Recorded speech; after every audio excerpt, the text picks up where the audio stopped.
तर कलिंगडमुळे नाही तर उंदीर मारण्याच्या औषधामुळे डोकाडिया कुटुंबाचा मृत्यू झाल्याचं समोर आलंय। मुंबईमध्ये कलिंगड खाल्ल्यानंतर मृत्यू झाल्याच्या प्रकरणामध्ये धक्कादायक अशी माहिती समोर आली आहे। मुंबईच्या पायधुणीत कलिंगड खाल्ल्यानंतर मृत्यू झाल्याच्या प्रकरणात नवी माहिती समोर आली आहे। पायधुणीतल्या डोकाडिया कुटुंबाच्या शरीरात उंदीर मारण्याच्या औषधाचा अंश आढळलाय। कलिंगडातही उंदीर मारण्यासाठी वापरण्यात येणाऱ्या झिंक फॉस्फाईडचा अंश आढळलाय। त्यामुळे कलिंगडात उंदीर मारण्याचं औषध कुणी मिसळलं हे शोधण्याचं आव्हान पोलिसांसमोर आहे। 26 एप्रिलला मुंबईच्या पायधुणीत डोकाडिया कुटुंबानं आपल्या काही नातेवाईकांसह बिर्याणी खाल्ली। जेवण झाल्यानंतर नातेवाईक आपापल्या घरी गेले। त्यानंतर रात्री 1च्या सुमारास डोकाडिया कुटुंबानं घरातल्या फ्रीजमध्ये ठेवलेलं कलिंगड खाल्लं।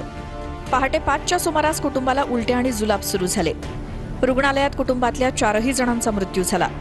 अब्दुल्ला डोकाडिया, त्यांची पत्नी नसरीन, मुलगी आयेशा आणि जैनब या चौघांचाही मृत्यू झाला होता। अखेर 11 दिवसांनी या प्रकरणातील महत्त्वाची माहिती समोर आली आहे। डोकाडिया कुटुंबातल्या व्यक्तीनंच इतरांची हत्या करत आत्महत्या केली का, की डोकाडिया कुटुंबाची तिसऱ्याच कुणी हत्या केली, या प्रश्नांची उत्तरं शोधण्याचं आव्हान पोलिसांसमोर आहे।